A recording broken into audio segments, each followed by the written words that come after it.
ദൈവം ഇന്ന് ഉപയോഗിക്കുന്ന പ്രിയ ദൈവമക്കൾ അല്ലെങ്കിൽ കുഞ്ഞുങ്ങൾ അവരെല്ലാം ഇന്നലകളിൽ ക്യാമ്പിൽ കർത്താവ് അങ്ങനെങ്കിൽ ഇന്ന് പകലിൽ കർത്താവ് നിങ്ങളെ തൊടും. രക്ഷിക്കപ്പെടാത്ത ആരെങ്കിലും ഉണ്ടെങ്കിൽ കർത്താവിനെ രക്ഷകനായി സ്വീകരിക്കും. അഭിഷേകം പ്രാപിക്കാത്ത ആരെങ്കിലും ഉണ്ടെങ്കിൽ ഇന്ന് പകൽ ഞങ്ങൾ നിങ്ങളെ തൊടുകയല്ല, ദൈവസാന്നിധ്യം നിങ്ങളെ തൊടും. എനിക്ക് അന്യ ഭാഷയിൽ കർത്താവിനെ ഒന്ന് സ്തുതിക്കണമെന്ന് ആഗ്രഹിച്ചാൽ ഇന്ന് പകൽ കർത്താവ് നിങ്ങളുടെ അവതരങ്ങളുടെ മേൽ ദൈവസാന്നിധ്യം പകരുവാനിടയായി തീരും. ഞാനിവിടെ വന്നിരുന്നപ്പോൾ തന്നെ ഈ തീമിൻ്റെ പ്രസൻറ്റേഷൻ കർത്തൃദാസൻ ശക്തമായി ചെയ്യുന്നത് കേൾക്കുവാനും കാണുവാനും ഇടയായി. ഇനിയും ആ പശ്ചാത്തലത്തിലേക്ക് ഞാൻ പോകുന്നില്ല. ചില മാസങ്ങൾക്ക് മുമ്പേ ഈ ക്യാമ്പിനെ കുറിച്ച് പ്രിയ ജോയ്മോൻ പാസ്റ്റർ എന്നെ വിളിച്ചു പറഞ്ഞപ്പോൾ തൊട്ട് ദൈവസന്നിധിയിൽ പ്രാർത്ഥിക്കുവാനും ഒരു നിയോഗത്തിന് വേണ്ടി ദൈവത്തോട് ആലോചന ചോദിക്കുവാനും ഇടയായി. ദൈവത്തിൻ്റെ കെയ്റോസിലോട്ട് കയറിയ ഒരു ദൈവഭക്തനെ ഒന്ന് പരിചയപ്പെടുത്തി ആ തന്ന സമയത്തിൻ്റെ പരിമിതിയിൽ നിന്നുകൊണ്ട് ദൈവം നമ്മുടെ മധ്യത്തിൽ ചെയ്യാൻ ആഗ്രഹിക്കുന്ന ആത്മമണ്ഡലത്തെ കർത്താവ് തുറന്ന് നമ്മുടെ മേൽ തരുന്ന നിലവാരത്തിൽ മുന്നോട്ട് പോകുവാൻ കർത്താവ് നമ്മളെ സഹായിക്കട്ടെ. ഈ കൊട്ടാരക്കര എന്ന് പറയുന്നത് ഒരു ഉണർവിൻ്റെ ചലനം നടക്കുന്ന സ്ഥലമാണ്. ഈ കൊട്ടാരക്കരയിൽ അനേക ദൈവസഭകളിൽ കടന്നു വന്ന് കർത്താവ് എനിക്ക് ശുശ്രൂഷിക്കുവാൻ അവസരം നൽകിയിട്ടുണ്ട്. പല മൂവ്മെൻറ്റുകളുടെയും തുടക്കം നമ്മൾ ശ്രദ്ധിച്ചു കഴിഞ്ഞാൽ അതിൻ്റെ ഒരു ഭാഗം കൊട്ടാരക്കരയിൽ കാണുവാൻ കഴിയും. അങ്ങനെയെങ്കിൽ ഈ വർഷം ഈ ആലയത്തിനകത്തു വെച്ച് നടക്കുന്ന ഈ ക്യാമ്പ് ഒരു മൂവിങ് ആയി മാറുമെന്ന് എത്ര ദൈവമക്കൾ വിശ്വസിക്കുന്നുണ്ട്? എത്ര യൗവനക്കാർ വിശ്വസിക്കുന്നുണ്ട്? ഇന്ന് പകൽ ഓരോരുത്തരും പ്രാർത്ഥിച്ചുകൊണ്ടിരിക്കണം. ദൈവദാസന്മാർ എൻ്റെ കൂടെ നിന്ന് ശുശ്രൂഷിച്ചെങ്കിലേ നമുക്ക് മുന്നോട്ട് പോകാൻ ഒക്കത്തുള്ളൂ. കാരണം നമ്മളെ മറ്റുള്ളവരിൽ നിന്ന് വ്യത്യസ്തമാക്കുന്നത് നമ്മുടെ മേലുള്ള ദൈവസാന്നിധ്യമാണ്.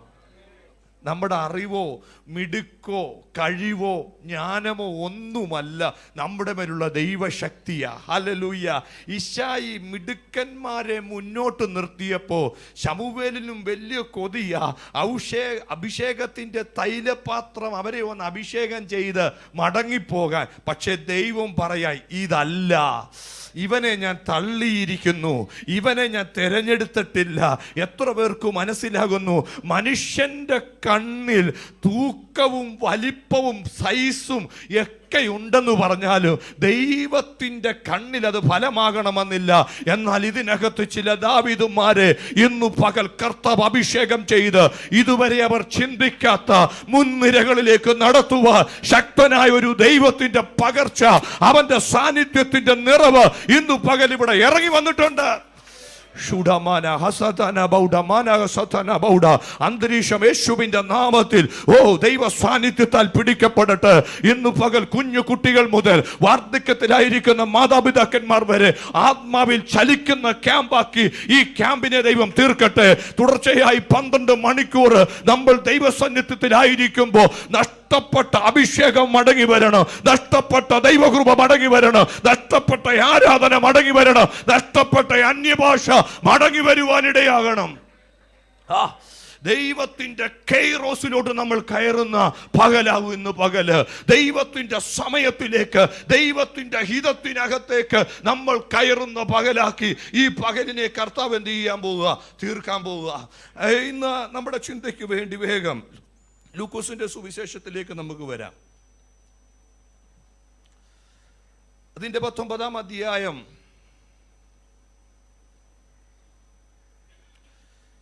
പ്രാരംഭ ഭാഗങ്ങളിൽ നിന്നുകൊണ്ട് അതിൻ്റെ 1 തൊട്ട് 10 വരെയുള്ള വാക്യങ്ങളാണ് ഇന്നു പകൽ കെയ്റോസ് എന്ന വിഷയത്തെ ആസ്പദീകരിച്ച് പ്രിയ യൗവനക്കാരോട് കൂടി വന്നിരിക്കുന്ന ദൈവമക്കളോട് സംസാരിക്കാൻ പരിശുദ്ധാത്മാവ് എൻ്റെ ഹൃദയത്തിൽ നിയോഗം തന്നത്. ഇതിൻ്റെ പശ്ചാത്തലമോ മറ്റു ഭാഗങ്ങളോ ഒന്നും പറയുന്നില്ലെങ്കിലും യൗവനക്കാരാണല്ലോ ഇന്ന് പകൽ കൂടുതൽ പേര് ഇവിടെ വന്നിരിക്കുന്നത്. അതിനോടുള്ള ബന്ധത്തിൽ ഒറ്റ കാര്യം എഴുത്തുകാരനെ കുറിച്ച് പറഞ്ഞിട്ട് വേഗം മുന്നോട്ട് പോകുവാനാണ് ഞാൻ ആഗ്രഹിക്കുന്നത്. തിരുവചനം വളരെ അറിയാവുന്ന, അതിൻ്റെ ചരിത്ര പശ്ചാത്തലങ്ങളും ഭാഗങ്ങളും എല്ലാം അറിയാവുന്ന ഒരു സമൂഹത്തിൻ്റെ മധ്യത്തിലാണ് വചനം ഞാൻ സംസാരിക്കുന്നത്. പുതിയ നിയമത്തിൽ ആദിമ കാലഘട്ടത്തിൽ ഏറ്റവും അധികം വിദ്യാഭ്യാസമുള്ള ആ സഭകളിൽ, അല്ലെങ്കിൽ പുതിയ നിയമസഭയിൽ ഏറ്റവും വിദ്യാഭ്യാസമുള്ള മനുഷ്യനായിരുന്നു വൈദ്യനായ ലൂക്കോസ് എന്ന് പറയുന്നത്. താനൊരു അപ്പോസ്തോലനല്ല, യേശുവിൻ്റെ ശിഷ്യനല്ല. എന്നാൽ അപ്പോസ്തോലന്മാരുടെ കൂടെ ചേർന്ന്, ശിഷ്യന്മാരുടെ കൂടെ ചേർന്ന് ഞാൻ എന്ത് ചെയ്തു? നിൽക്കുവാനിടയായി തീർന്നു. അവരുടെ കൂടെ ചേർന്ന് താൻ നിന്നു. ഒരു പദം ഞാൻ കടത്തിയൊന്ന് പറയട്ടെ. തന്നെക്കാട്ടിൽ വിദ്യാഭ്യാസം കുറഞ്ഞ, തന്നെക്കാൾ അറിവ് കുറഞ്ഞ, തന്നെക്കാട്ടിൽ മിടുക്ക് കുറഞ്ഞ അപ്പോസ്തോലന്മാരുടെ കൂടെ, ശിഷ്യന്മാരുടെ കൂടെ, പൗലോസിൻ്റെ, പത്രോസിൻ്റെ ഒക്കെ കൂടെ ആര് ചേർന്ന് നിന്നു? ഈ ലൂക്കോസ് എന്ത് ചെയ്തു? ചേർന്ന് നിന്നു. ഈ ദൈവത്തിൻ്റെ കെയ്റോസിലോട്ടൊരു വ്യക്തി കയറണമെങ്കിൽ അതിനു മുൻപൊരു ടൈമുണ്ട്. വേദികൾ പലരും കൊതിക്കുന്നുണ്ട്. ചിന്തിക്കാത്ത മണ്ഡലങ്ങളിലേക്ക് കയറി വരണമെന്ന് പലരും ആഗ്രഹിക്കുന്നുണ്ട്. എന്നാൽ അതിൻ്റെ പിറകിൽ ഒരു ബ്രാക്കറ്റ് പീരീഡ് നമുക്ക് വേണ്ടിയുണ്ട്. എത്ര പേർക്ക് ഇന്ന് പകൽ മനസ്സിലാകുന്നു? യൗവനക്കാരെ, ആ ബ്രാക്കറ്റ് പീരീഡിനകത്ത് ഒരു സമർപ്പണത്തോടെ നിങ്ങളായിരുന്നാൽ കർത്താവ് നിങ്ങളെ പുറത്തു കൊണ്ടുവന്നിരിക്കും. ദൈവം നിങ്ങളെ പുറത്തു കൊണ്ടുവന്നിരിക്കും. അന്നത്തെ കാലഘട്ടത്തിൽ ഒരു വൈദ്യനായി ജീവിതം തീരേണ്ടവനെ ഇന്നും എബിപ്പാസ് ഉയർത്താൻ കാരണം എന്താണെന്നറിയാമോ? ദൈവം നിയോഗത്തിൽ തൻ്റെ അഭിഷക്തന്മാരുടെ മുമ്പിൽ സമർപ്പണമുള്ളവനായി അവൻ കാത്തിരുന്നപ്പോ ദൈവം അവനെ ഒരു ചരിത്രത്തിന്റെ ഭാഗമാക്കി മാറ്റുവാനിടയായി തീർന്നു. ദൈവത്തിന്റെ വിളി എന്താണെന്നറിയാമോ? നമ്മളെ കുറിച്ച് ഒരു നേഴ്സാക്കി ഏതെങ്കിലും ഒരു രാജ്യത്ത് കൊണ്ടുവന്ന് നമ്മുടെ ആയുസ് തീരുവാനല്ല. ഒരു എഞ്ചിനീയറാക്കി ഏതെങ്കിലും ഒരു മണ്ഡലത്തിൽ കൊണ്ടുവന്ന് നിർത്തി ഭൂമിയിലെ നന്മകൾ തന്ന് തീർക്കുകയാനല്ല. പിന്നെയോ ഈ കാലഘട്ടത്തെ ചലിപ്പിക്കത്തക്ക രീതിയിൽ നമ്മുടെ മേലൊരു അഭിഷേകം തന്ന്, ഒരു ദൈവകൃപ തന്ന്, ഒരു ദൈവ സാന്നിധ്യം തന്ന് നമ്മളെയും നമ്മുടെ തലമുറയെയും ദൈവത്തിന് ഉപയോഗിക്കുവാൻ പദ്ധതിയുണ്ട്. ഈ ക്യാമ്പിന് ഇങ്ങനൊരു തീം ഇട്ടതിന് പുറകിൽ തന്നെ ദൈവത്തിന്റെ ഒരു പദ്ധതിയുണ്ട്. ഞാനിവിടെ ഇരുന്ന് ഇങ്ങനെ പ്രാർത്ഥിച്ചുകൊണ്ടിരുന്നപ്പോ പരിശുദ്ധാത്മാവ് എന്നോട് ഇങ്ങനെ പറയുവാനിടയായി തീർന്നു, ഇവിടെ ഇരിക്കുന്ന ഓരോരുത്തരെയും കർത്താവ് ഇന്ന് പകൽ തൊടും. എത്ര പേർക്ക് മനസ്സിലാകുന്നു? എൻ്റെ പ്രസംഗത്തിൻ്റെ വാക്ചാതുര്യത കൊണ്ടല്ല, എൻ്റെ പ്രസംഗത്തിൻ്റെ മിടുക്ക് കൊണ്ടല്ല, പിന്നെയോ ഇവിടെ ഒരു സാന്നിധ്യം വെളിപ്പെട്ടിട്ടുണ്ട്. ഇവിടെ ഒരു സാന്നിധ്യം വെളിപ്പെട്ടിട്ടുണ്ട്. പെന്തക്കോസിനു വേണ്ടത് മിടുക്കന്മാരെ അല്ല. പെന്തക്കോസിനു വേണ്ടത് തിരുവചനം തലനാടിനെ കീറി സംസാരിക്കുന്നവരെ അല്ല. പെന്തക്കോസിനു വേണ്ടത് അഭിഷേകത്തെ വഹിക്കുന്ന ചിലതിനെയാ. ഈ കാലഘട്ടത്തെ പിടിച്ചു നിർത്തണമെങ്കിൽ, ഈ കാലഘട്ടത്തിലെ യൗവന തലമുറയെ പിടിച്ചു നിർത്തണമെങ്കിൽ നമ്മുടെ മേൽ ശക്തമായ ഒരു അഭിഷേകം, ദൈവ സാന്നിധ്യമുള്ളവൻ ചലിക്കാൻ തുടങ്ങുമ്പോ അവന്റെ കൂടെ ചലിക്കുക ഒരു തലമുറയെ ദൈവം എഴുന്നേൽപ്പിക്കും.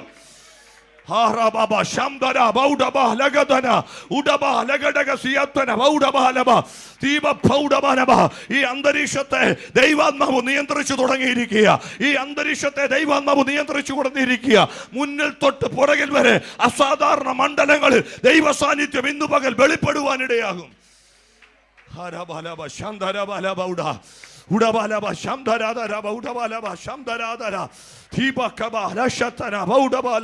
Thank you, Holy Spirit. Oh, thank you, precious Lord. നിന്റെ മൂവിങ്ങിനായി ദൈവത്തെ സ്തുതിക്കുന്നു, നിന്റെ സാന്നിധ്യത്തിനായി ദൈവത്തെ സ്തുതിക്കുന്നു. ഇവിടെ ശുശ്രൂഷിക്കുന്നത് വിശ്വാസമല്ല, ദൂതന്മാരുടെ അകമ്പടിയോടെ നമ്മുടെ യേശു കർത്താവ് ഇറങ്ങി വന്നിട്ടുണ്ട്. പെന്തക്കോസ് എന്ന് പറഞ്ഞ ജ്ഞാനമല്ല, പെന്തക്കോസ് എന്ന് പറഞ്ഞ ശക്തിയാ. അത് കൊട്ടാരക്കരയിലുള്ള തലമുറ തിരിച്ചറിയുന്ന സീസൺ.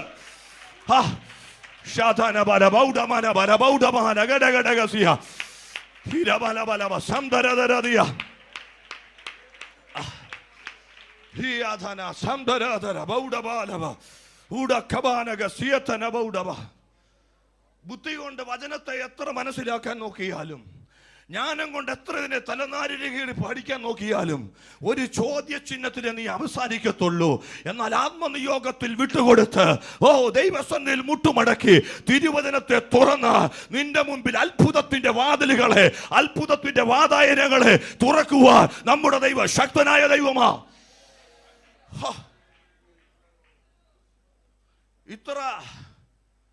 ഇപ്പോഴാ നമ്മുടെ ഇടയിൽ ഡോക്ടേഴ്സൊക്കെ ഒത്തിരി കൂടുന്നത്. എന്നാൽ ഒരു അല്പകാലഘട്ടത്തിന് മുമ്പ് നമ്മൾ നോക്കിയാൽ ഡോക്ടേഴ്സ് വളരെ കുറവായിരുന്നു. അങ്ങനെങ്കിൽ ആദിമ നൂറ്റാണ്ടിൽ വൈദ്യനായ ഒരു വ്യക്തി എന്ന് പറഞ്ഞാൽ സമൂഹത്തിൽ വളരെ കുറവാ.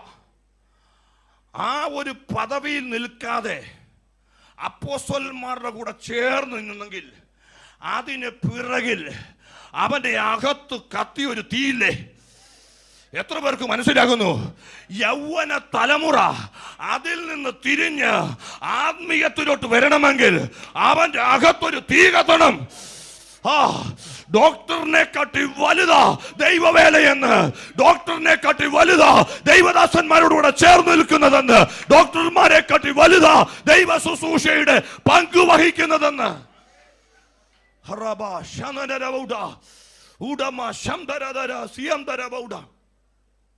എനിക്ക് 3 കുഞ്ഞുങ്ങളാ. ഇളയ കുഞ്ഞുങ്ങളും വൈഫും ഇന്ന് പകൽ വന്നിട്ടുണ്ട്. മൂത്ത മോൻ കുമ്പനാട് സെൻറ്ററിൻ്റെ ക്യാമ്പ് ഇവിടെ നടക്കുക. രാവിലെ ഞാൻ അവിടെയും പോയി അല്പസമയം വചനം സംസാരിച്ചിട്ടാണ് കടന്നു വരുന്നത്. എൻ്റെ വലിയ കൊതിയാ അവൻ ദൈവവേലയ്ക്ക് വേണ്ടി എന്ത് ചെയ്യണം? ഇറങ്ങണം. 17-ാം വയസ്സിൽ ഈ പുസ്തകവുമായി ഞാൻ ഇറങ്ങിയതാ. ഇതുവരെ തല കുനിഞ്ഞിട്ടില്ല. എത്ര ദൈവദാസന്മാർ ഇവിടെ ഉണ്ട്? എടാ, ലോകത്തിലെ ഒരു വ്യക്തിയെ നടത്തുന്നതിനെക്കാട്ടിൽ എത്രയോ വലുതായിട്ടാ ദൈവം നമ്മളെ നടത്തുന്നത്. അങ്ങനെങ്കിൽ ദൈവസഭയ്ക്കകത്ത് ദൈവവേലയ്ക്ക് ഇറങ്ങുവാൻ ആഹ്വാനം കൊടുക്കുവാൻ ദൈവദാസന്മാരെ നമുക്കെന്തിനാ മടി കാണിക്കുന്നത്? ഇന്ന് പകൽ തീയുള്ള ചിലതിനെ പുറത്തെടുക്കാൻ വേണ്ടിയാ ഈ തലമുറയിൽ ദൈവം നമ്മളെ അഭിഷേകം ചെയ്തിരിക്കുന്നത്. ഈ ക്യാമ്പിനകത്തുനിന്ന് ദൈവം ആഗ്രഹിക്കുന്നത് ദൈവവേലയ്ക്ക് വേണ്ടി സമർപ്പണമുള്ള ചിലതിറങ്ങണം. ദൈവത്തോട് അകന്നു നിൽക്കുന്നവൻ കാനഡയിൽ പോയാൽ ദൈവരാജ്യത്തിന് എന്താ പ്രയോജനം? രക്ഷിക്കപ്പെടാത്തവൻ UK പോയാ ദൈവനാമത്തിന് എന്താ പ്രയോജനം? എന്നാൽ അഭിഷേകമുള്ളവൻ, വാലിന് തീ പിടിച്ചവൻ ലോകരാജ്യങ്ങളിൽ കടന്നുപോയാൽ അവൻ കടന്നു നിന്നിടത്തല്ല ഒരു ഉണർവിന്റെ ചലനത്തെ ദൈവസഭയ്ക്കകത്ത് ചലനമുള്ള തലമുറയെ എഴുന്നേൽപ്പിക്കുവാനാ ദൈവം നമ്മളെ അഭിഷേകം ചെയ്തത്. എവിടൊക്കെയോ കാഴ്ചപ്പാട് മാറിയെങ്കിൽ ഈ ക്യാമ്പ് നമ്മുടെ കാഴ്ചപ്പാടിനെ തിരികെ പ്രാപിക്കുന്ന സീസൺ.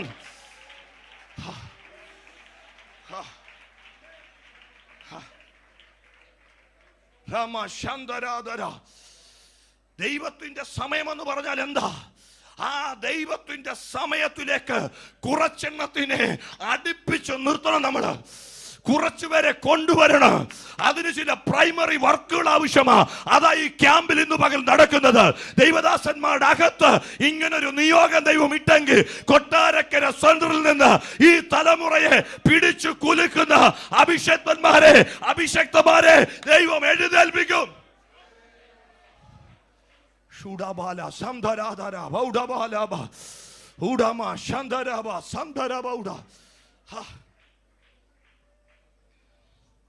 രക്തത്താല ജയമെടുക്കുന്നു, രക്തത്താല ജയമെടുക്കുന്നു. ഇന്ന് പകൽ കർത്താവ് നമ്മളെ നിയന്ത്രിക്കട്ടെ, അഭിഷേകം നമ്മളെ നിയന്ത്രിക്കട്ടെ. എന്റെ ജ്ഞാനം കേട്ടാൽ ഇവിടെ കൊണ്ട് തീരും. എന്നാൽ നിങ്ങളെ തൊടുന്ന അഭിഷേകം വരുന്ന ദിവസങ്ങളിൽ നിങ്ങളെ ബലത്തോടെ പിടിച്ചു നിർത്തും. എന്റെ ജ്ഞാനത്തിന്റെ വാക്കുകൾ കേട്ടാൽ അത് ഇവിടെ കൊണ്ട് തീരുന്നതാ. എന്നാൽ ഇവിടെ വ്യാപരിക്കുന്ന അഭിഷേകം നമ്മളെ തൊട്ട, നമ്മുടെ തലമുറയെ തൊട്ട, കർത്താവിന്റെ വരവ് താമസിച്ച അവരുടെ ദൈവിക പദ്ധതികളെ ദൈവം അവരെ വെളിപ്പെടുത്തി തേജസ്സോടെ ദൈവം അവരെ നിർത്താനിടയാകും.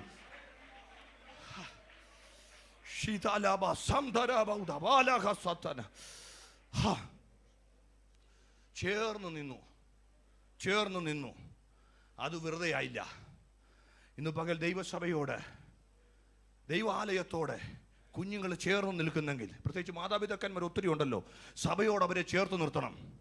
നമ്മുടെ ചെറുപ്പത്തിലൊക്കെ ഹോളടയ്ക്കുകയും പാവിരിക്കുകയും തമ്പാറ് കൊട്ടുകയും ഒക്കെ ചെയ്യുന്നത് യൗവനക്കാരായിരുന്നു. ഇന്ന് ആ ഒരു കാലം മാറുക. നോ ദൈവസഭയ്ക്കകത്തുള്ള കാര്യങ്ങൾ ചെയ്യുവാൻ നമ്മൾ അവരുടെ മേൽ ഉത്സാഹം കൊടുത്താൽ ദൈവസഭയോട് ചേർന്ന് നിന്ന ഒരു കുഞ്ഞുങ്ങളും നശിച്ചു പോയിട്ടില്ല. ദൈവദാസന്മാരോട് ചേർന്ന് നിന്ന ഒരു യൗവനക്കാരും നശിച്ചു പോയിട്ടില്ല. ഇന്ന് പകൽ ഈ ക്യാമ്പ് ഇന്ന് പകൽ ഇങ്ങനെ നടക്കണമെങ്കിൽ ഇതിന് പുറകിൽ ആഴ്ചകളോളമുള്ള കഷ്ടപ്പാടുകളുണ്ട്. ഈ സന്ദേശത്തിന്റെ പ്രാരംഭത്തിൽ തന്നെ ഞാൻ ഓർപ്പിക്കട്ടെ, നിങ്ങളെ ആര് കണ്ടില്ലെങ്കിലും, നിങ്ങളുടെ പ്രയത്നം ആര് കേട്ടില്ലെങ്കിലും അറിയുന്ന ഒരു കർത്താവുണ്ട്. ലോകത്തിൽ മാത്രമല്ല വരുവാനുള്ള ലോകത്തിലും അതിന്റെ പ്രതിഫലത്തെ വിവാഹിച്ചു തരുക മതിയായവനായ ഒരു ദൈവമാ. അർഹിക്കുന്ന മാന്യതകളും അർഹിക്കുന്ന പ്രശംസകളും വഴിമാറിപ്പോയാലും നിരാശപ്പെട്ടു പോകരുത്, ഭാരപ്പെട്ടു പോകരുത്. ഞാൻ ദൈവത്തിനു വേണ്ടി ചെയ്തു, മഹത്വം ദൈവത്തിനെന്ന് പറഞ്ഞാൽ ഇന്നല്ലെങ്കിൽ നാളെ ഇതിന്റെ അനുഗ്രഹം നമ്മളെ പിന്തുടരുവാനിടയായി തീരും. രക്തത്താലെ ജയം. ലൂക്കോസിന്റെ സുവിശേഷം 19-ാം അധ്യായം എൻ്റെ പ്രാർത്ഥനാ റൂമില് കർത്താവ് ഈ ക്യാമ്പിനോടുള്ള ബന്ധത്തിൽ സംസാരിക്കാൻ പറഞ്ഞപ്പോൾ ഞാൻ ചിന്തിച്ചു, കർത്താവ് എന്താ സംസാരിക്കേണ്ടത്? നമ്മൾ ചെറുപ്പത്തിലൊക്കെ VBS പോകുമ്പോൾ കേൾക്കുന്ന ഒരു പാട്ടാ, സക്കായിയുടെ പാട്ട്. ഇതിനകത്തുനിന്ന് എന്തുവാ ദൈവമേ ഇനിയും ഈ യൗവനക്കാരോട് സംസാരിക്കാനുള്ളത്? പക്ഷെ കർത്താവ് അതിനകത്തുനിന്ന് ചില കാര്യങ്ങൾ എന്നോട് ഇടപെടുവാനിടയായി തീർന്നു. ഒരുപക്ഷെ അതൊരു പുതിയ ആലോചന ആയിരിക്കത്തില്ല, പക്ഷേ ഇവിടെ അത് ദൈവം റിവീൽ ചെയ്യുന്നതിന് പുറകിൽ കർത്താവിനൊരു പദ്ധതിയുണ്ട്. ദൈവത്തിനൊരു പദ്ധതിയുണ്ട്. ഒരു സന്ദേശം ദൈവം എൻ്റെ അകത്ത് നൽകിയിട്ടുണ്ട്. പക്ഷേ ആ സന്ദേശത്തിൻ്റെ അവസാന പോയിന്റ് വരെ പറഞ്ഞു നിർത്തണമെന്ന് ഒരു കൊതിയുമുള്ള മനുഷ്യനല്ല ഞാൻ. ഹല്ലേലൂയ. 5 പോയിന്റ് പറഞ്ഞ് തീർക്കണമെന്ന് ആഗ്രഹത്തിൽ വന്ന വ്യക്തിയുമല്ല ഞാൻ. ഒറ്റ സ്തോത്രം പറഞ്ഞിട്ട് ഹല്ലേലൂയ പ്രസംഗിക്കാൻ കഴിയാതെ 1.5 മണിക്കൂർ ആരാധനയിൽ മാത്രം പോയി ആശീർവാദം പറഞ്ഞ കൂട്ടായ്മകളുണ്ട്. ഇന്നു പകൽ ഒരു പ്രസംഗത്തിന്റെ അവസാന ഫുൾ സ്റ്റോപ്പ് ഇടണമെന്ന് എനിക്ക് കൊതിയില്ല. ആത്മനിയോഗത്തിൽ എവിടെങ്കിലും ദൈവചലനങ്ങൾ വെളിപ്പെട്ടാൽ അതിന്റെ കൂടെ ചലിച്ചു കയറുവാൻ ഒരു തലമുറ തലമുറയായാൽ അവർക്ക് വേണ്ടി ദൈവ സാന്നിധ്യം ഇറങ്ങി നിന്ന് വലിയ അത്ഭുതത്തെ ചെയ്യുവാനിടയായി തീരും.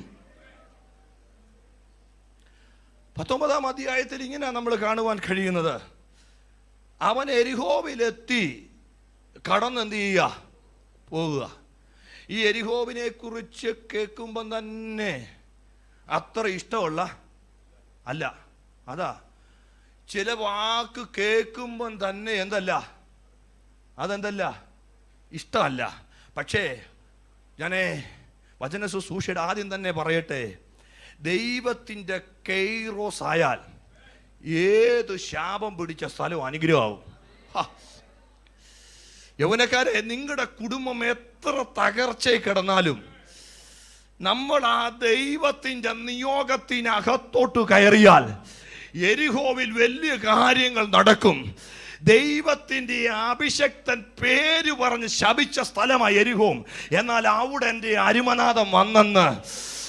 അരുമനാഥൻ വന്നെന്ന് എൻ്റെ യേശുപ്പച്ചൻ വന്നാൽ ഏത് കടുങ്കെട്ടു വീണ വിഷയവും അഴിയും, ഏത് കടുങ്കെട്ടു വീണ പ്രതിസന്ധിയും മാറും. എത്ര ആഴത്തിൽ ബന്ധിക്കപ്പെട്ട വിഷയമാണെങ്കിലും അതിൻ്റെ കുരു കഴിക്കുക ദൈവത്തിനു കഴിയും. ലീഡ് ചെയ്ത ദൈവദാസൻ ഇപ്രകാരം പറഞ്ഞു, ഒരു പക്ഷേ നീ പ്രതീക്ഷിച്ച പോലെ വിദ്യാഭ്യാസം നടന്നു കാണത്തില്ല, നീ പ്രതീക്ഷിച്ച പോലെ നിന്റെ ഭാവിയുടെ വഴി തുറന്നു കാണത്തില്ല. എന്നാൽ ഇന്നു പകൽ ഞാനൊരു ദൂത് പറയട്ടെ, അതിന് പിറകെ എന്തെങ്കിലും കെട്ടുനിന്ന് വാദിക്കുന്നുണ്ടെങ്കിൽ, അതിന് പിറകെ ഏതെങ്കിലും അന്ധകാര മണ്ഡലങ്ങളിൽ നിന്ന് പോരാടുന്നുണ്ടെങ്കിൽ, യെരിഹോവിലേക്ക് കടന്നു ചെന്ന് അവിടെ പ്രവർത്തിച്ച യേശുവപ്പച്ചൻ ഇന്നു പകല് ഈ ആലയത്തിനകത്തിറങ്ങി വന്നിട്ടുണ്ട്. എത്ര മാതാപിതാക്കന്മാർ തിരിച്ചറിയുന്നുണ്ട് കുഞ്ഞുങ്ങളുടെ ഭാവിയോടുള്ള ബന്ധത്തിൽ ഇരുളടച്ച് കെട്ടിയ കെട്ടുകൾ ഇന്ന് പകലൊരു കാത്തിരിപ്പ് യോഗമല്ലെങ്കിലും ഇതൊരു ക്യാമ്പാണെങ്കിലും ഇവിടെ വ്യാപരിക്കുന്ന അഭിഷേകം കുഞ്ഞിനെ മുന്നോട്ട് വിടാതെ, മോനെ മുന്നോട്ട് വിടാതെ, മോളെ മുന്നോട്ട് വിടാതെ ഒരു പരിധിക്കകത്ത് കെട്ടിവെച്ചേക്കുന്ന കെട്ടുകൾ കുഞ്ഞെ, നീ കൈയടിക്കുമ്പോൾ അത് അഴിയുക. നിന്റെ നാവ് കൊണ്ട് അന്യഭാഷ പറയുമ്പോൾ അത് അഴിയുക. നീ പ്രതികരിച്ച് ദൈവത്തെ സ്തുതിക്കുമ്പോ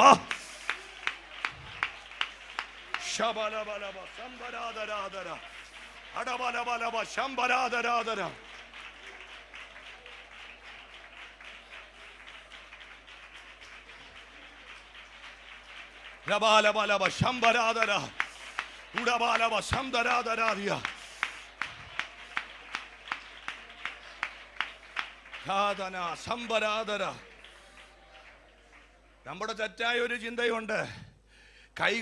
കൈകെട്ടിയിരിക്കുന്നവന്റെ പോക്കറ്റിൽ കൊണ്ട് ദൈവം അനുഗ്രഹം കൊടുത്തിട്ട് മോനെ നിന്നെ സഹായിച്ചോളാമെന്ന് ദൈവം പറയുന്നു. No no. ഇന്ന് വഴികരികിൽ ഒത്തിരി പേര് ഇരിപ്പുണ്ടെങ്കിലും അതിനകത്തൊരുവനൊരു ഉൾക്കാഴ്ച കിട്ടി. ഇതുവഴി ഒരുവൻ പോകുന്നുണ്ട്, അവൻ എൻ്റെ കണ്ണിനെ തുറക്കാൻ ശക്തനാണ്. ഇന്നു പകല് ആരുടെയെങ്കിലും ഉള്ളിൻ്റെ അകത്ത് ഞാനൊന്ന് വിളിച്ചാൽ എൻ്റെ ദൈവം കേൾക്കൂ, ഞാനൊന്ന് പ്രതികരിച്ച, ഞാനൊന്ന് സംസാരിക്കാൻ തുടങ്ങിയ, ഞാനൊന്ന് അതരത്തെ ചലിപ്പിക്കാൻ തുടങ്ങിയ, ഞാൻ ദൈവത്തിൻ്റെ കൈറോസിലോട്ട് കയറുമെന്ന് അകത്തൊരു തുടിപ്പാരുടെയും ഹൃദയത്തിൽ ഉണ്ടാകുന്നുണ്ടെങ്കിൽ എന്നെങ്കിലും കാലത്തല്ല വിടുതല് ഈ 16-ാം തീയതി പകൽക്കാലം നിന്നെ തൊട്ട് നിന്റെ വിഷയത്തെ പരിഹരിക്കാൻ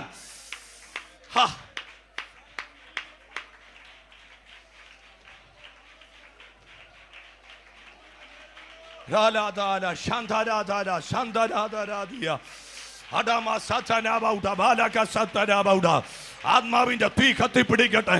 അഭിഷേകത്തിന്റെ സാന്നിധ്യം ശക്തിയോടെ വെളിപ്പെടട്ടെ. നാളുകളായി ബന്ധിച്ചൊതുക്കിയ ബുദ്ധിയുടെ പ്രമാണങ്ങൾ ഇന്നു പകൽ പൊട്ടിമാറട്ടെ. കൊട്ടാരക്കര സെന്ററിനെ പരിശുദ്ധാത്മാവ് ഏറ്റെടുക്കട്ടെ. ഇവിടുത്തെ യൗവനക്കാരെ ആത്മാവിന്റെ തീ കൊണ്ട് ദൈവം നിറയ്ക്കട്ടെ. ഇന്നു പകൽ പുതിയ ഭാഷയിൽ യൗവനക്കാർ സംസാരിക്കട്ടെ. ഇന്നു പകൽ ആത്മനിറവ് ദൈവമക്കളെ അടിയന്റെ മേൽ തോന്നുന്ന അധികാരത്തെ ഞാൻ തുറന്നു വിടുക, പ്രാപിക്കുക.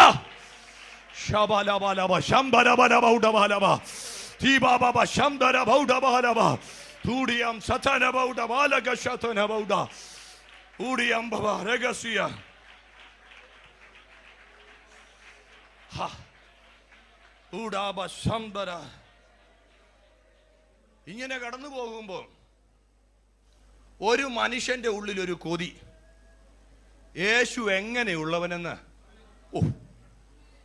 യേശു എങ്ങനെയുള്ള, അതാ ഈ കൈറോസിലേക്ക് കയറുന്നതിൻ്റെ ഒന്നാമത്തെ പടി എന്താണെന്നറിയാമോ? സക്കായിക്ക് രോഗസൗഖ്യം വേണോ? പണം വേണോ? വേറെ എന്തെങ്കിലും വേണോ? വേണ്ട. യേശുവിനെ എന്ത് ചെയ്യണം? ഒന്ന് അറിയണം. ഈ ക്യാമ്പിൽ ഉണ്ടാകേണ്ട ആഗ്രഹത, യൗവനക്കാരുടെ അകത്തുണ്ടാകേണ്ട ആഗ്രഹത, എൻ്റെ അപ്പം പറഞ്ഞതിനെക്കാട്ടിൽ, എൻ്റെ അമ്മ പറഞ്ഞതിനെക്കാട്ടിൽ, എൻ്റെ സഭാപാസ്റ്റു പറഞ്ഞതിനെക്കാട്ടിൽ എനിക്ക് യേശുവിനെ ഒന്ന് അറിയണം. നീ കൈറോസിലോട്ട് കയറണമെങ്കിൽ ഒന്നാമത് നമ്മുടെ അകത്തൊരാഗ്രഹം ഉണ്ടാകണം. എനിക്ക് എൻ്റെ അപ്പച്ചനെ ഒന്ന് അറിയണം, എൻ്റെ നാഥനെ ഒന്ന് അറിയണം. ഇന്നു പകല് അങ്ങനെ ഒരു തുടിപ്പ് എത്ര യൗവനക്കാരുടെ അകത്തുണ്ടാകുന്നുണ്ട്, എത്ര പേരുടെ അകത്തുണ്ടാകുന്നുണ്ട്.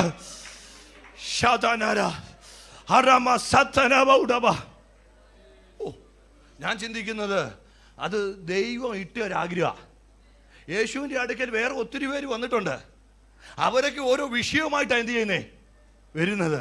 സക്കായിക്കാണെങ്കിൽ പണപ്പെട്ടിക്കകത്തൊന്നും തലപൊക്കാൻ സമയമില്ല.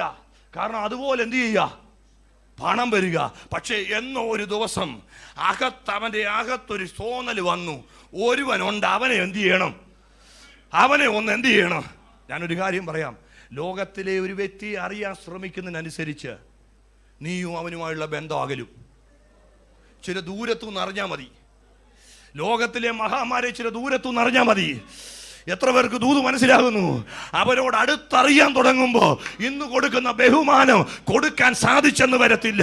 പക്ഷേ യേശുവിനെ നീ അറിയുന്നതിനനുസരിച്ച്, യേശുവിനെ നമ്മൾ അറിയുന്നതിനനുസരിച്ച് ഇന്നു പകല് നമ്മൾ അറിഞ്ഞതൊന്നുമല്ല, അതിനൊക്കെ എത്രയോ ആഴം. എവിടൊക്കെയോ ലോകത്തിന്റെ മണ്ഡലങ്ങൾ ഒരു തൃപ്തി നമ്മുടെ അകത്തുണ്ട്. ഒരു ചെറിയ പ്രസംഗം പറഞ്ഞപ്പോ, ചെറിയൊരു വെളിപ്പാട് പറഞ്ഞപ്പോ, ഒരു സാക്ഷ്യം പറഞ്ഞപ്പോ ഇതുകൊണ്ട് തൃപ്തിപ്പെട്ടത് ഒരു സന്തോഷം നമ്മുടെ അകത്തുണ്ടാകരുത്. എവിടൊക്കെയോ ദൈവത്തിന് നമ്മളെ ഇനിയും ആഴത്തിലേക്ക് നടത്താൻ ആഗ്രഹമാ. എൻ്റെ മാതാക്കന്മാരെ, പിതാക്കന്മാരെ, എൻ്റെ സഹോദരന്മാരെ, സഹോദരിമാരെ, ദൈവദാസന്മാരെ, നമ്മൾ അറിഞ്ഞതൊന്നുമല്ല, അല്ല നമ്മൾ അനുഭവിച്ചതൊന്നുമല്ല. ആത്മറിലങ്ങളെ ദൈവത്തിന് ഓപ്പണാക്കാനുണ്ട്. ആത്മമണ്ഡലത്തെ ദൈവത്തിന് ഓപ്പണാക്കാനുണ്ട്. ഇതുവരെ വെളിപ്പെടാത്ത ഒരു ആത്മതലത്തെ കർത്താവ് നമ്മുടെ മുമ്പിൽ ഡിസ്ക്ലോസ് ചെയ്യാൻ ആഗ്രഹിക്കുന്നുണ്ട്. എത്ര അഭിഷക്തന്മാർ അതിനുവേണ്ടി ആഗ്രഹിക്കുന്നുണ്ട്. ദൈവമേ, ഇതുവരെ ചെയ്ത ശുശ്രൂഷയല്ല, ഇതുവരെ പ്രസംഗിച്ച പ്രസംഗമല്ല. ഓ റബാ ഹദനര ഹൗഡബാല സന്ദരാദര.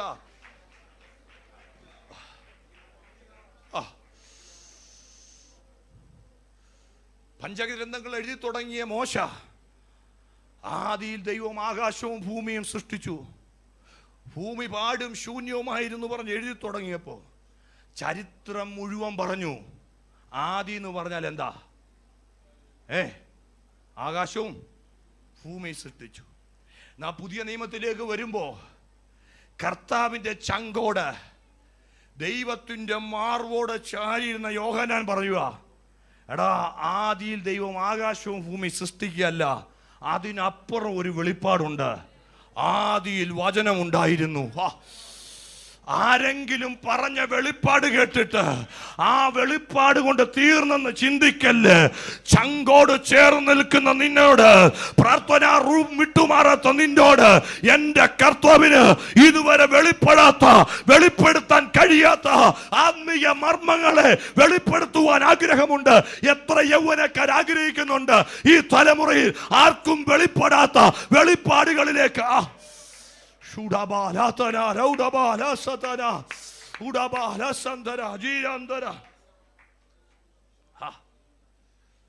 ഞാൻ ജനിച്ചു വളർന്നത് വാര്യാപുരത്താ. എൻ്റെ പേര് എബി മുഞ്ഞനാട്ട് രാജു എന്നാ. പക്ഷെ ഞാൻ എവിടെ ചെന്നാലും പറയുന്നത് എബി വാര്യാപുരം എന്നാ. വാര്യാപുരം ഇപ്പോഴും കുഗ്രാമമാണ്. അവിടെ നല്ലൊരു കട പോലും വന്നിട്ടില്ല. പിന്നെന്താ എബി വാര്യാപുരം എന്ന് ആ കുഗ്രാമത്തെ ഞാൻ പരിചയപ്പെടുത്താൻ കാരണം, അവിടെ ഒരു ദൈവ മനുഷ്യനുണ്ടായിരുന്നു. ആ മനുഷ്യൻ ജീവിച്ച കാലത്ത് 5 കിലോമീറ്റർ ചുറ്റളവിൽ ഒരു കുരിയാലെ ഉറക്കത്തില്ലായിരുന്നു. വാര്യാപുരംകാരനാ പറയുന്നത്. എത്ര പേർക്ക് മനസ്സിലാകുന്നു? ഒരു ദൈവ മനുഷ്യൻ ഒരു ദേശത്ത് പാർത്തപ്പോ 5 കിലോമീറ്റർ ചുറ്റളവിൽ തൻ്റെ പ്രാർത്ഥനാ വലയം ആ 5 കിലോമീറ്റർ ചുറ്റളവിനകത്തുണ്ടായിരുന്നു. പ്രാർത്ഥിക്കുന്ന മാതാവേ, കരയുന്ന പിതാവേ, ദൈവസന്നിധിയിൽ മുട്ടുമടക്കുന്ന അഭിഷക്തനെ ഒരു ദൈവദാസൻ വാര്യാപുരത്ത് കുഗ്രാമത്തിൽ അന്യഭാഷ പറഞ്ഞപ്പോ, ആത്മാവി പോരാടിയപ്പോ, ദേശത്തെ ചലിപ്പിക്കത്തക്ക രീതിയിൽ, രാജ്യങ്ങളെ ചലിപ്പിക്കത്തക്ക രീതിയിൽ ആത്മമണ്ഡലം ചലിച്ചെങ്കിൽ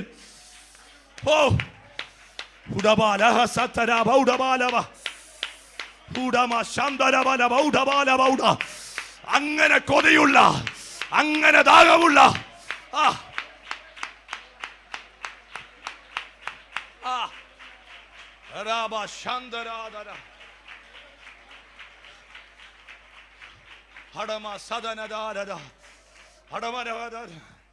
എന്റെ കർത്താവ് തന്നെ പറഞ്ഞത്, ദാഹിക്കുന്നവൻ എന്ത് ചെയ്യട്ടെ എൻ്റെ അടുക്കല്. അപ്പൊ ഈ ദാഹം ഇല്ലാതാക്കുന്നത് ആരാന്നറിയോ? ഇന്ന് ഈ കാലത്ത് ശത്രു ഇട്ടേക്കുന്ന ഒരു വലിയ പരിപാടിയാ. ആത്മീയ ദാഹത്തെ അങ്ങ് കെടുത്തി, പിന്നെ ഭൗതിക ദാഹത്തെ എന്ത് ചെയ്തിട്ടുണ്ട്? ഇപ്പൊ ഞാനൊരു വാഹനം ഉപയോഗിക്കുന്നുണ്ട്. ഇപ്പൊ എൻ്റെ ചിന്ത എന്താണെന്നറിയാമോ? അടുത്ത വർഷത്തിന്റെ ലോൺ തീരുമ്പോ ഏത് വാണ്ടിയാ എന്ത് ചെയ്യണ്ടേ? ഇപ്പൊ ഒരു വീട് പണിയുന്നുണ്ട്. ഇച്ചിരി കഴിയുമ്പോൾ എൻ്റെ ചിന്തയാ, ആ വീടിനെക്കാട്ടി ഇച്ചിരുടെ സ്ഥാനത്ത് എന്ത് ചെയ്യണം?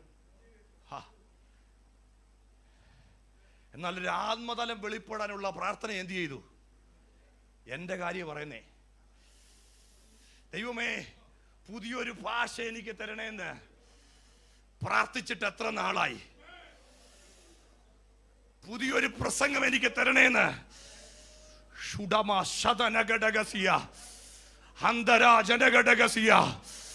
പുതിയൊരു സ്പർശനം എനിക്ക് തരണേന്ന്.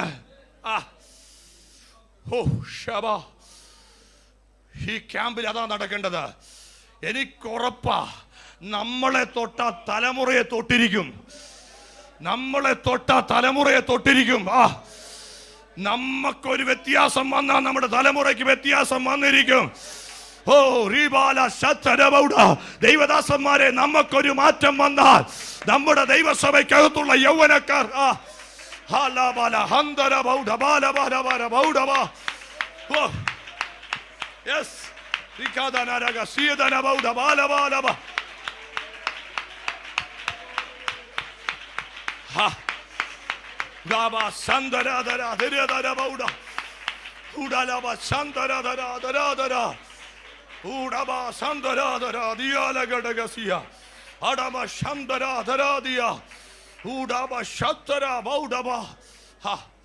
ദൈവത്തിന്റെ കൈറോസിലോട്ട് നമ്മൾ കയറുന്നതിന്റെ ഒന്നാമത്തെ ലക്ഷണം, ഭൂമിയോടുള്ള താല്പര്യം പോയിട്ട് നമ്മുടെ അകത്തൊരു ആത്മ മനുഷ്യൻ അവൻ ചലിക്കാൻ തുടങ്ങും. നിനക്ക് ആഹാരം കടിച്ചില്ലേലും കുഴപ്പമില്ല, വെള്ളം കുടിച്ചില്ലേലും കുഴപ്പമില്ല, മീറ്റിങ്ങിന് പോയില്ലേലും കുഴപ്പമില്ല, ശുശ്രൂഷക്കാരും വിളിച്ചില്ലേലും കുഴപ്പമില്ല, ദൈവ സാന്നിധ്യത്തിൽ ഇരിക്കാൻ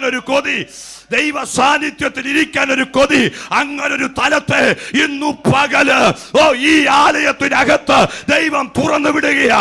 എന്റെ മോനെ കാനഡ വിടണേ എന്നല്ല പ്രാർത്ഥിക്കേണ്ടത്, എന്റെ മോളെ അമേരിക്ക വിടണേ എന്നല്ല പ്രാർത്ഥിക്കേണ്ടത്. അവന്റെ മേൽ ഒരു അഭിഷേകത്തെ തുറന്നു വിടണേ, അവന്റെ മേലൊരു ദൈവ കൃപേ.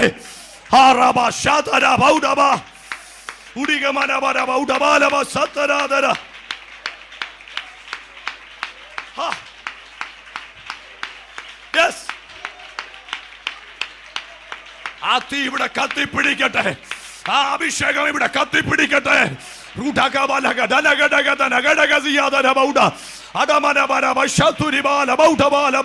ആ തീ ദൈവദാസന്മാരുടെ മേൽ കത്തട്ടെ, ആ തീ ഞങ്ങളുടെ മേൽ കത്തട്ടെ.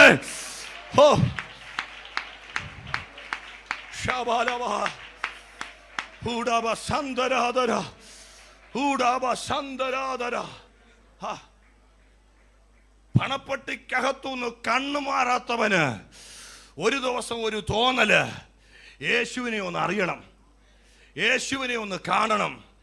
അവൻ അറിഞ്ഞില്ല അവൻ കെയ്റോസിലോട്ട് കയറുകയാണ്. പല നിയോഗങ്ങളും പൂർത്തിയാകുമ്പോഴാണ് നമ്മൾ അറിയുന്നത്. പക്ഷെ കർത്താവിന് തുടക്കത്തിലേ അറിയാം. ഇന്നു പകൽ ഇവിടെ നീ ഒരു പുതിയ സ്തോത്രം പറയുമ്പോൾ, ഒരു അന്യഭാഷ പുതിയത് പറയുമ്പോൾ നമ്മൾ അറിഞ്ഞില്ലെങ്കിലും ചിലതിനകത്തോട്ട് ദൈവം നമ്മളെ കയറ്റുകയാ, ചിലതിനകത്തോട്ട് ദൈവം നമ്മളെ കയറ്റുക. അവിടെ ഇരിക്കുന്ന യൗവനക്കാരെന്നെ വളരെ ശ്രദ്ധിക്കണം. പ്രത്യേകിച്ച് നിങ്ങൾക്ക് വേണ്ടിയായി ക്യാമ്പ് വെച്ചിരിക്കുന്നത്. നിങ്ങളെ കർത്താവ് തൊടണം, നിങ്ങളെ കർത്താവ് ആ കൊതിയില ഞാൻ ഇന്നു പകൽ ദൈവസന്നിധിയിലായിരിക്കുന്നത്. ഇന്നു പകല് ഇതിനകത്തുള്ള യൗവനക്കാർത്തികളെ ദൈവം തൊടണം. ഇന്നല്ലെങ്കിൽ നാളുകൾ നിങ്ങൾ പല രാജ്യത്ത് പോകേണ്ടവരാ, പല മണ്ഡലങ്ങളിൽ നിൽക്കേണ്ടവരാ. അവിടെ പെന്തക്കോസിന്റെ അഭിഷേകത്തോട്, പെന്തക്കോസിന്റെ കൃപയോട് ദൈവം നിങ്ങളെ നിർത്തണമെങ്കിൽ ഇന്നിന്റെ ദിവസങ്ങളിൽ ആ തീ നിങ്ങളുടെ മേൽ കത്തണം, ആ സാന്നിധ്യം നിങ്ങളുടെ മേൽ കത്തണം.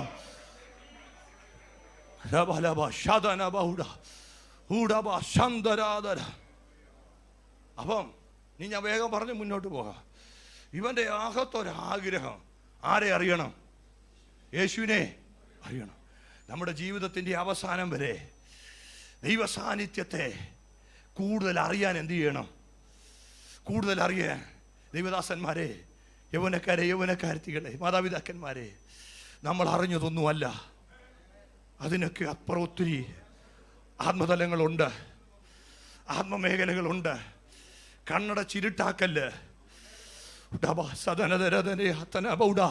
ജ്ഞാനത്തിന്റെ ചില വചനങ്ങൾ പറഞ്ഞ് ദൈവശക്തിയെ നീ ഇല്ലാതാക്കരുത്, വെളിപ്പെടുന്ന ദൈവ സാന്നിധ്യത്തെ ഇല്ലാതാക്കരുത്. ഒരു തീ കത്തിക്കാൻ പാടാ, കെടുത്താൻ എളുപ്പമാകട്ടോ. പക്ഷേ മതിലിടിക്കുന്നവനെ പാമ്പ് കടിച്ചിരിക്കും, കല്ലിടിക്കുന്നവനെ ദൈവത്തിന്റെ പണി ഇടിക്കാൻ നോക്കരുത്, ദൈവത്തിന്റെ പണികളെ ഇടിക്കാൻ നോക്കരുത്, അഭിഷേകത്തിന്റെ ചലനത്തെ പിടിച്ചു നിർത്തരുത്. രഹസ്യ നിനക്ക് മനസ്സിലായില്ലേ? മാറി നിന്നാ മതി. പെട്ടെന്ന് പെട്ടെന്ന് പെട്ടെന്ന് നീ സംസാരിക്കുന്നത് നിർത്തിയിട്ട് മാറി അതിന് പിറകുള്ള നിയോഗത്തെ തിരിച്ചറിയണം.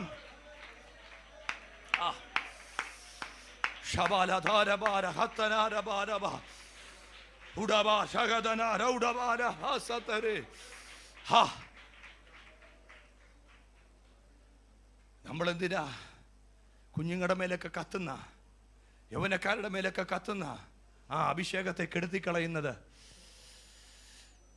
എന്ത് പാടുപെട്ട അവരത് പ്രാപിച്ചത്? നമ്മുടെ ഒരു വാക്കുകൊണ്ട്, നമ്മുടെ ഒരു പ്രവൃത്തി കൊണ്ട്, നമ്മുടെ ഒരു പ്രസംഗം കൊണ്ട് അത് തല്ലിക്കെടുത്തല്ലേ? അത് തല്ലിക്കെടുത്തരുത്.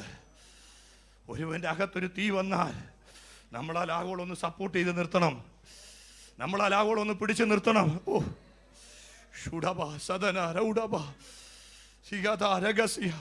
ഓ ഞാനിങ്ങനെ ചിന്തിക്കാറുണ്ട്. പുതിയ നിയമത്തിൻ്റെ പകുതി, അപ്പോസ്തല പ്രവൃത്തിയുടെ പുസ്തകം പകുതിയും ആരുടെ പേരിലാ? പത്രോസിൻ്റെ പേരിലാ. എന്നാൽ ഒരധ്യായം അങ്ങോട്ട് പിരിച്ചപ്പം യേശുവിനെ എന്ത് ചെയ്താ? തള്ളി പറഞ്ഞതാ. ഇനി ചാടി കയറി വാളെടുത്ത് വെട്ടിതാ. കാതെന്ത് ചെയ്തു? അർത്ഥതാ.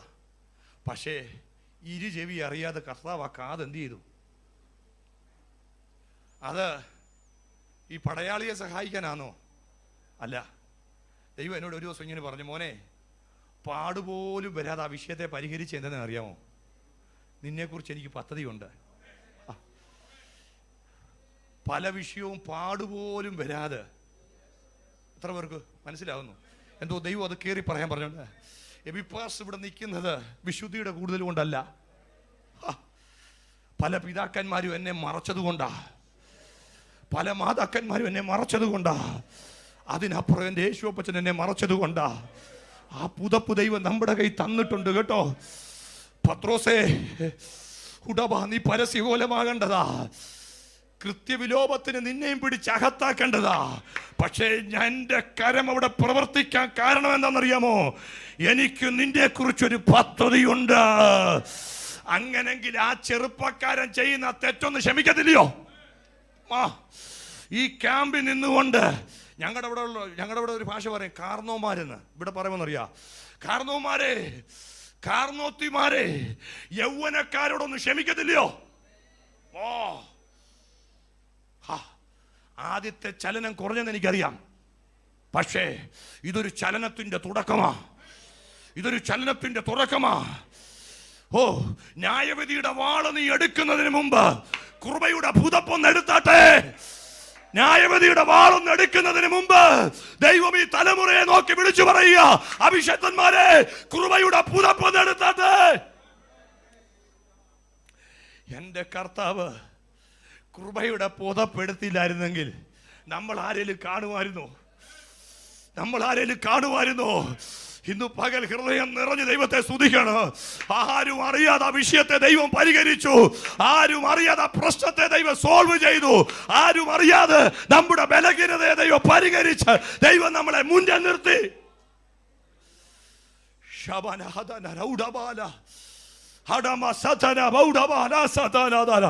കൊട്ടാരക്കര സെൻട്രലിലും അങ്ങനെ കൃപയുടെ പുതപ്പുള്ള പിതാക്കന്മാരെ ദൈവം കാണുകയാ, കൃപയുടെ പുതപ്പുള്ള മാതാക്കന്മാരെ ദൈവം കാണുകയാ, കൃപയുടെ പുതപ്പുള്ള അഭിഷക്തന്മാരെ ദൈവം കാണുകയാ, കൃപയുടെ പുതപ്പുള്ള ദൈവദാസിമാരെ ദൈവം കാണുകയാ. ആ ചലനത്തോട് ചേർന്ന് ഒന്ന് ചലിക്കാ. ഇന്ന് പകൽ ദൈവമക്കൾ തയ്യാറാകട്ടെ.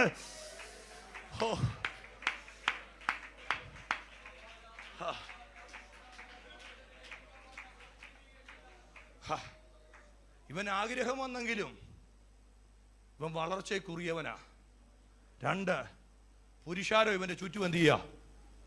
അതുകൊണ്ട് യേശുവിനെ എന്ത് ചെയ്യാൻ കഴിയത്തില്ല, കാണാൻ പറ്റില്ല. അതുകൊണ്ട് തിരിച്ചു പോയോ? ഇല്ല. അവിടെ ഒരു പദം എന്നെ വളരെ തൊട്ടു. അവൻ മുന്നോട്ടോടി. ദൈവത്തിന്റെ കൈറോസിൽ നീ കയറണമെങ്കിൽ അടുത്ത ദൂത് നിരാശപ്പെടുത്തുന്ന ഒത്തിരി അനുഭവം ഉണ്ടാവും. ഒരു ദൈവിക വെളിപ്പാട് കിട്ടിയെന്ന് പറഞ്ഞ് ഹോശന്ന പറഞ്ഞ് പൂച്ചണ്ട് തന്ന് നമ്മളെ മുന്നോട്ട് കൊണ്ടുവരുമെന്ന് ആരും ചിന്തിക്കല്ലേ. എത്ര പേർക്ക് മനസ്സിലാകുന്നു? ഒരു അഭിഷേകത്തിന്റെ ചലനം അകത്തു വന്ന നാളെ തൊട്ട് വേദിയാന്ന് ആരും ചിന്തിക്കല്ലേ. പുരുഷാരം നിനക്കെതിരാകും, നിന്റെ ന്യൂനതകളെ വിളിച്ചു പറയാ. ഒരു സമൂഹത്തെ പൈശാചിക മണ്ഡലം എഴുന്നേൽപ്പിക്കും. പക്ഷെ നീ ഒരു കാര്യം ചെയ്യണം, പുറകോട്ട് പോകരുത്, മുന്നോട്ട് ഓടിക്കോണം. ഇന്ന് പകൽ മുന്നോട്ടോടുവാ. ഒരു തലമുറയെ ദൈവം വിളിക്കുക ഈ കൊട്ടാരക്കരയിൽ നിന്ന് മുന്നോട്ടോടുവാൻ.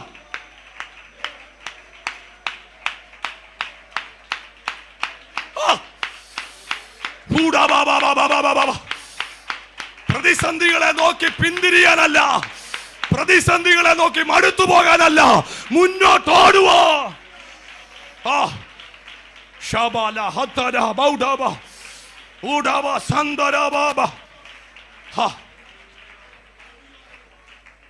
ഇതെല്ലാം ഒരു പ്രവചന ശബ്ദമാകട്ടോ.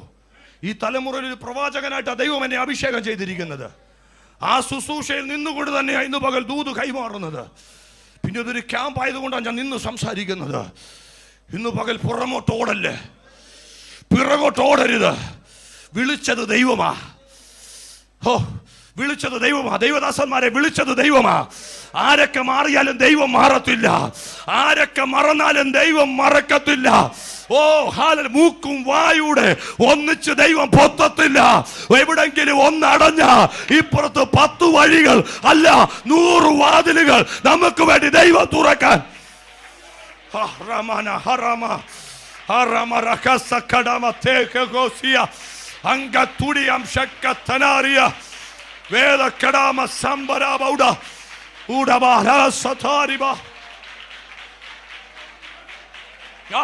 ജീസസ്,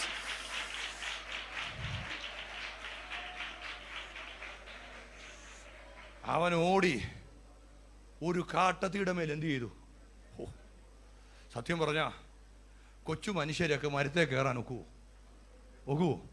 പക്ഷെ അകത്ത് തീ വലുതായോണ്ട് അവനും കയറി. അതാ ഈ അകത്തുള്ള ചലനത്തിനനുസരിച്ച പുറത്തുള്ള കാര്യങ്ങൾ നടക്കുന്നേ. ഒരു പനിയാന്നേ പോലും കൈയടിക്കാനും വാതുറക്കാനും മടിക്കുമ്പം, കഴിഞ്ഞ ദിവസം ഒരു സൂമിൽ ഞാൻ പ്രസംഗിച്ചപ്പം ഞാൻ പെട്ടെന്ന് ഇങ്ങനെ മാറ്റി നോക്കി. ഒരു മാതാവ് ബെഡ്രിഡനാ. ഞാൻ ചോദിച്ചു, ഇതെന്താ? വർഷങ്ങളായി തളർന്നു കിടക്കുക. അവിടെ കിടന്നുകൊണ്ട് അന്യഭാഷ എന്ത് ചെയ്യുന്നേ? എത്ര പേർക്ക് മനസ്സിലാകുന്നു?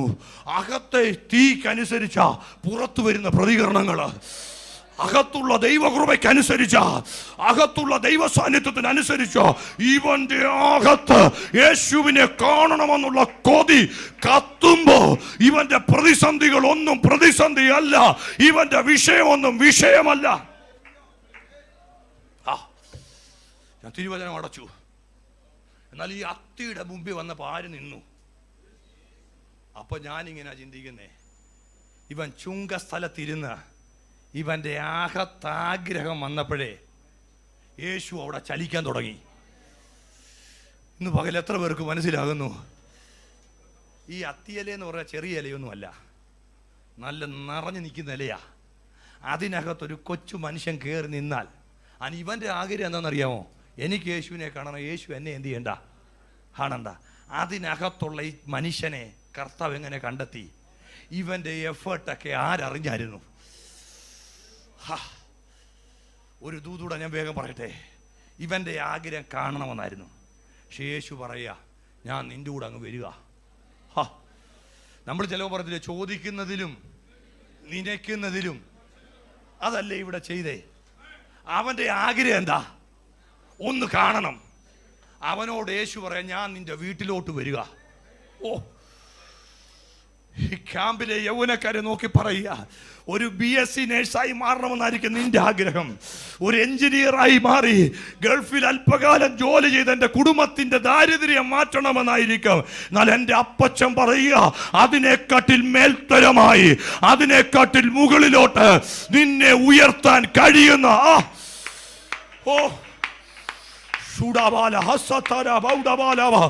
ഇന്ന് പകല കൈറോസ് ചലിക്കുക. ഇന്ന് പകല കൈറോസ് ചലിക്കുക. ദൈവത്തിന്റെ സമയത്തിനകത്തേക്ക്, ദൈവത്തിന്റെ സമയത്തിനകത്തേക്ക്, ദൈവത്തിന്റെ സമയത്തിനകത്തേക്ക്.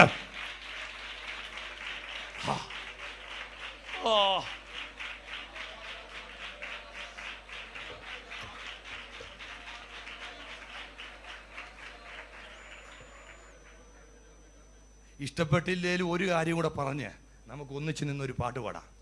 ഇഷ്ടപ്പെടത്തില്ലെന്ന് എനിക്കറിയാം. യേശു വിശുദ്ധി പ്രസംഗിച്ചോ? പറഞ്ഞോ? നിന്നെ കീറുമുടാന്ന് പറഞ്ഞോ? നിന്നെ വെട്ടുമുടാന്ന് പറഞ്ഞോ? വീട്ടിലോട്ട് വരുവാന്ന് പറഞ്ഞപ്പം പ്രസൻസ് ആരുടെ കൂടെ ചേർന്നു? സക്കായിയുടെ ചേർന്നു. സക്കായി പറയുക, ഞാൻ ചതിവായി. യേശു പറഞ്ഞോ നീ ചതിയനാന്ന്? ദൈവ സാന്നിധ്യം നമ്മുടെ കുഞ്ഞിലിറങ്ങിയാൽ ലഹരി ഉപയോഗിക്കുന്നവരുടെ നടുവിൽ അവർ പാർത്താലും അവൻ്റെ അകത്ത് ലഹരി കയറത്തില്ല. താന്തോന്നികളായ കുഞ്ഞുങ്ങളുടെ ഇടയ്ക്ക് നമ്മുടെ കുഞ്ഞുങ്ങൾ പോയി പാർത്താലും കാരണം യേശു അവിടെ കൂടെ നിൽക്കുന്നിടത്തോളം ഭയങ്കര ആഴമുള്ള ദൂതാ കേട്ടോ. കർത്താവ് ചേർന്ന് നടക്കാൻ തുടങ്ങിയപ്പം അത്യലിരിക്കുമ്പോൾ അത്രയും തോന്നൽ വന്നില്ല. കർത്താവിനെ അറിയണമെന്നുള്ള ചിന്ത വന്നപ്പോഴും അത്ര വിശുദ്ധിയുടെ ആഴം വന്നില്ല. പക്ഷെ യേശുവിൻ്റെ കൂടെ ഈ ഒരു ദൈവഹിതമില്ലാത്ത വാക്ക് പറഞ്ഞ കുത്തലുണ്ടെങ്കിൽ മനസ്സിലായിക്കോണം നീ ദൈവത്തോട് ചേർന്നാ. എന്തൊക്കെ കാണിച്ചാലും കുത്തലില്ലേ മനസ്സിലായിക്കോണം കിലോമീറ്ററുകൾ ദൈവത്തിൽ നിന്ന് അകന്ന. കർത്താവിനോട് അടുത്തപ്പോൾ ഇവൻ പറയുക, ഞാൻ എന്ത് ചെയ്യാൻ പോവാ? എൻ്റെ സ്വത്തിൻ്റെ പകുതി കണ്ടോ, അവൻ്റെ സോഷ്യൽ ആസ്പെക്റ്റിൻ്റെ വേ തുറക്കുക, സമൂഹത്തിലേക്ക് അവൻ്റെ കണ്ണ് തുറക്കുക. അതിൽ നിന്നൊക്കെ ഒത്തിരി കാര്യം എനിക്ക് സംസാരിക്കണമെന്നുണ്ടായിരുന്നു. ഫോണിനകത്തുനിന്ന് കൊച്ചിൻ്റെ കണ്ണ് എന്ത് ചെയ്തു? സമൂഹത്തിലേക്ക് തുറന്നു. അടുത്തത് ചതിവായി വാങ്ങിയിട്ടുണ്ടെങ്കിൽ ഇതൊക്കെ അവനെ കൊണ്ട് പറയിപ്പിച്ചത് ആരാ? യേശുവിൻ്റെ പ്രസംഗമാണോ? യേശുവിൻ്റെ സാന്നിധ്യം. അപ്പം യൗവന തലമുറയ്ക്ക് വേണ്ടത് പ്രസംഗമാണോ? പ്രസംഗം വേണ്ടതല്ല, ഞാനിത് പ്രസംഗിക്കുമല്ലേ. അതിനെക്കാട്ടിൽ അവർക്ക് കൊടുക്കേണ്ടത് ദൈവ സാന്നിധ്യത്തെയാ. എല്ലാ ദൈവമക്കളും ഒന്ന് എഴുന്നേറ്റാട്ടെ. നമുക്ക് കൊടുക്കാനുള്ളത് ആർക്കെങ്കിലും ഞാനൊന്ന് കൈവച്ച് പ്രാർത്ഥിച്ച കൊള്ളാം, ഇപ്പം മാത്രമേ ഉള്ളൂ. അങ്ങനെ താല്പര്യമുള്ളവർ പാട്ട് പാടുമ്പോൾ മുന്നോട്ട് വരാം. അല്ലാതെ ഒരു നിർബന്ധവുമില്ല. ഒരു നിയോഗം എനിക്കുണ്ട്, എബിപ്പാസ് ഒന്ന് കൈവെക്കണം എൻ്റെ മേലെ. അങ്ങനെയുള്ളവർ മാത്രം മുന്നോട്ട് വരാം. അല്ലാത്തവർ അവിടെ തന്നെ നിന്ന് ദൈവത്തെ ആരാധിച്ചാൽ മതി. ദൈവത്തിൻ്റെ കൈറോസ് നിന്റെ മേൽ ഓപ്പൺ ആയിട്ടുണ്ട്.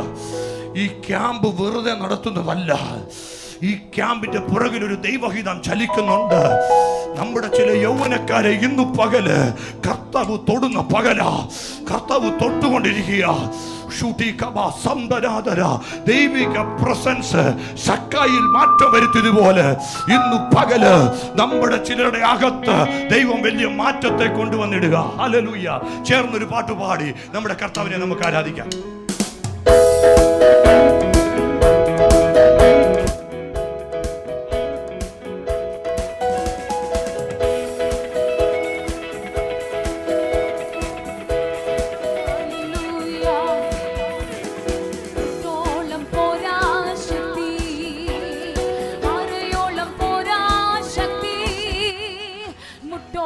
പോരാ ശക്തി, അരയോളം പോരാ ശക്തി.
എന്നിൽ നിറയണമേ, നിന്നഭിഷേകം പകരണമേ. തിരുഹിതം എന്നിൽ നിറവേറുവാൻ ആത്മാവിൻ ശക്തി എന്നിൽ ഒലിയണമേ. തിരുഹിതം എന്നിൽ നിറവേറുവാൻ ആത്മാവിൻ ശക്തി എന്നിൽ ചൊരിയ. അവൻ മുട്ടോളം പോരാ ആ ശക്തി, അരയോളം പോരാ ആ ശക്തി. അവൻ മുട്ടോളം പോരാ ആ ശക്തി, അരയോളം പോരാ ആ ശക്തി. നീന്തിയിട്ടല്ലാതെ അടപ്പാൻ വയ്യാത്ത അത്യന്ത ശക്തി എന്നിൽ ഒഴുകിടട്ടെ. നീന്തിയിട്ടല്ലാതെ അടപ്പാൻ വയ്യാത്ത അത്യന്ത ശക്തി എന്നിൽ ഒഴുകിടട്ടെ. ദിനംതോറും നീ എന്നിൽ വളരണമേ, ഞാനോ കുറയണമേ. ദിനംതോറും നീ എന്നിൽ വളരണമേ, ഞാനോ കുറയണമേ. എല്ലാ കയ്പും മുറിവും മാറിടുവാൻ മഹത്വത്തിൻ തീ എന്നിൽ കത്തിടട്ടെ. എല്ലാ കയ്പും മുറിവും മാറിടുവാൻ മഹത്വത്തിൻ തീ എന്നിൽ കത്തിടട്ടെ. മായലോകയും എന്നെ തേജിച്ചിടുവാൻ എന്നെ അഭിഷേകം ചെയ്തിടണേ. മായലോകയും എന്നെ തേജിച്ചിടുവാൻ എന്നെ അഭിഷേകം ചെയ്തിടണേ. അവൻ മുട്ടോളം പോരാ ആ ശക്തി, അരയോളം പോരാ ആ ശക്തി. അവൻ മുട്ടോളം പോരാ ആ ശക്തി, അരയോളം പോരാ ആ ശക്തി. നീന്തിയിട്ടല്ലാതെ അടപ്പാൻ വയ്യാത്ത അത്യന്ത ശക്തി എന്നിൽ ഒഴുകിടട്ടെ. നീന്തിയിട്ടല്ലാതെ അടപ്പാൻ വയ്യാത്ത അത്യന്ത ശക്തി എന്നിൽ ഒഴുകിടട്ടെ. ദിനംതോറും നീ എന്നിൽ വളരണമേ, ഞാനോ കുറയണമേ. ദിനംതോറും നീ എന്നിൽ വളരണമേ, ഞാനോ കുറയണമേ. അമ്മൻ കാന്തൽ വരവിൽ എടുക്കപ്പെടാ പുതുശക്തിയാൽ അനുദിനം ഒഴുകണമേ. കാന്തൻ വരവിൽ എടുക്കപ്പെടാ പുതുശക്തിയാൽ അനുദിനം ഒരുക്കണമേ. അത്യത്തോളം വിശ്വസന ജീവിച്ചിടാ തിരുപാതയിൽ നടത്തണമേ. അത്യത്തോളം വിശ്വസന ജീവിച്ചിടാ തിരുപാതയിൽ നടത്തണമേ. അമ്മ മുട്ടോളം പോരാ ആ ശക്തി, അരയോളം പോരാ ആ ശക്തി. അമ്മേ മുട്ടോളം പോരാ ആ ശക്തി, അരയോളം പോരാ ആ ശക്തി. നീന്തിയിട്ടല്ലാതെ അടപ്പാൻ വയ്യാത്ത അത്യന്ത ശക്തി എന്നിൽ ഒഴുകിടട്ടെ. നീന്തിയിട്ടല്ലാതെ അടപ്പാൻ വയ്യാത്ത അത്യന്ത ശക്തി എന്നിൽ ഒഴുകിടട്ടെ. ദിനംതോറും നീ എന്നിൽ വളരണമേ, ഞാനോ കുറയണമേ. ദിനംതോറും നീ എന്നിൽ വളരണമേ, ഞാനോ കുറയണമേ. അവൻ മുട്ടോളം പോരാ ആ ശക്തി, അരയോളം പോരാ ആ ശക്തി.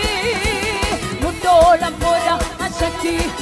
ശക്തി, ദൈവശക്തി, പരിശുദ്ധാത്മാവിന്റെ ശക്തി, ആത്മാവിന്റെ ശക്തി, അത്യന്ത ശക്തി, ദൈവകൃപയുടെ ശക്തി ഇന്ന് പകൽ വ്യാപരിക്കട്ടെ. യേശുവിന്റെ നാമം. ഓ നമന മന ലഖമന ധന ഉദമന ശമന ത്രിനധന ധന സതര വിഖമന ശമല മനദേ വിഖമമ ശതേ ഉദമന ഹസര നിലചന മൈദ നിവചന രഥേ ശമന ധന ഉദമന ശതേ നിലചന മൈദ അന്നലമന വൈദേ വിഖമ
hallelujah, hallelujah, hallelujah, hallelujah, hallelujah. ശക്തിയോടെ ദൈവത്തെ ഒന്നുകൂടെ സ്തുതിക്കാമല്ലോ. ഹല്ലേലൂയ. എല്ലാവർക്കും അതാത് സ്ഥാനങ്ങളിൽ ഇരിക്കാവുന്നത്.